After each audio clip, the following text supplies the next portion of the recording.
பழந்தமிழ் இலக்கியங்களிலும் சிந்துவெளி நாகரிகத்திலும் ஏறு தழுவுதல் நிகழ்ந்ததற்கான சான்றுகள் உள்ளன. ஏறு தழுவுதல் என்ற சொல் பழந்தமிழ் இலக்கியங்களில் காளையை அடக்கும் வீர விளையாட்டின் பெயராக பயின்று வருகிறது. புதுடில்லி தேசிய கண்காட்சியகத்தில் பாதுகாக்கப்படுகின்ற சிந்துவெளி நாகரிகம் சார்ந்த முத்திரை ஒன்றில் ஒரு காளை உருவமும் அதை அடக்க முயலும் வீரரை அக்காளை தூக்கி எறிவதும் உயிரோட்டமான விதத்தில் சித்தரிக்கப்பட்டுள்ளது. இதிலிருந்து கிமு 2000 ஆண்டு அளவிலேயே ஏறு தழுவுதல் வழக்கத்தில் இருந்தது என்று பல அறிஞர்கள் கருத்து தெரிவித்துள்ளனர். ஏறு தழுவுதல் அல்லது சல்லிக்கட்டு என்பது தமிழர்களின் மரபுவழி விளையாட்டுகளில் ஒன்றாகும். ஏறு என்பது காளை மாட்டை குறிக்கும். மாட்டை ஓடவிட்டு அதை மனிதர்கள் அடக்குவது அல்லது கொம்பை பிடித்து வீழ்த்துவதுமான விளையாட்டு.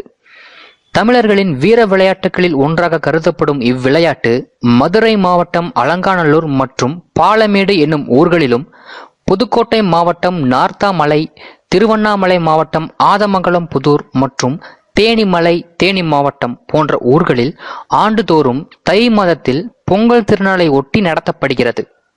சல்லி என்பது விழாவின் போது மாட்டின் கழுத்தில் கட்டப்படுகிற வளையத்தினை குறிக்கும். புளியங்கம்பினால் வளையம் செய்து காளையின் கழுத்தில் அணியும் வழக்கம் தற்போதும் வழக்கத்தில் உள்ளது. அதோடு 50 ஆண்டுகளுக்கு முன்பு புழக்கத்தில் இருந்த சல்லிக்காசு என்னும் இந்திய நாணயங்களை துணியில் வைத்து மாட்டின் கொம்புகளில் கட்டிவிடும் பழக்கமும் இருந்தது. மாட்டை அணியும் வீரருக்கு அந்த பண முடிப்பு சொந்தமாகும். இந்த பழக்கம் பிற்காலத்தில் சல்லிக்கட்டு என்று மாறியது. பேச்சு வழக்கில் அது திரிந்து ஜல்லிக்கட்டு ஆனது என்றும் கூறப்படுகிறது. ஜல்லிக்கட்டு தமிழ்நாட்டில் ஒவ்வொரு பகுதியிலும் ஒவ்வொரு விதமாக நடைபெறுகிறது. முதலில் வேலி ஜல்லிக்கட்டு.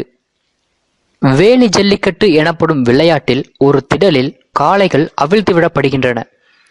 அவை எந்த கட்டுப்பாடும் இல்லாமல் ஓடுவதும் அவற்றை இளைஞர்கள் விரட்டுவதும் நடைபெறுகிறது.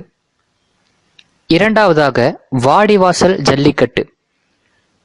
மதுரை, அலங்காநல்லூர் போன்ற இடங்களில் வாடிவாசல் வழியாக வெளியேறும் காளைகளை இளைஞர்கள் விரட்டி சென்று அதன் திமில் மீது தொங்கியபடி குறிப்பிட்ட தூரம் செல்கிறார்கள். மூன்றாவதாக வடம் ஜல்லிக்கட்டு.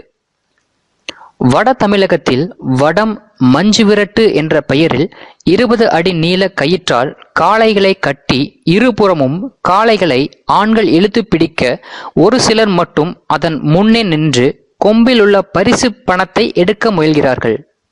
தென் மாவட்டங்களாகிய மதுரை மாவட்டத்தில் அலங்காநல்லூர், பாலமேடு, அவனியாபுரம், பேரையூர் போன்ற இடங்களிலும், சிவகங்கை மாவட்டம் சிராவயல், சிங்கம்புணரி, புதூர், அரளிப்பாறை போன்ற இடங்களிலும், புதுக்கோட்டை மாவட்டம் நார்த்தாமலை போன்ற இடங்களிலும் ஜல்லிக்கட்டு நடைபெறுகிறது. மேலும் திருச்சி, தேனி போன்ற தென் மாவட்டங்களிலும் இவ்விளையாட்டு நிகழ்கிறது. உலக அளவில் சிறப்பு வாய்ந்தது அலங்காநல்லூர் ஜல்லிக்கட்டாகும். ஆண்டுதோறும் இவ்விழாவை காண வெளிநாட்டவர் உட்பட பல்லாயிரக்கணக்கான பார்வையாளர்கள் அலங்காநல்லூரில் குவிவது வழக்கம். மற்ற நாடுகளாகிய ஸ்பெயின், போர்ச்சுகல், மெக்சிகோ போன்ற நாடுகளில் காளைப்போர் முக்கியமான தேசிய பொழுதுபோக்கு விளையாட்டாக இன்றும் நடைபெறுகிறது. காளைகளை அரங்கத்திற்குள் விரட்டி ஆத்திரமூட்டச் செய்து சண்டையிட்டு கொள்வதே இக்காளைப்போரின் நோக்கம்.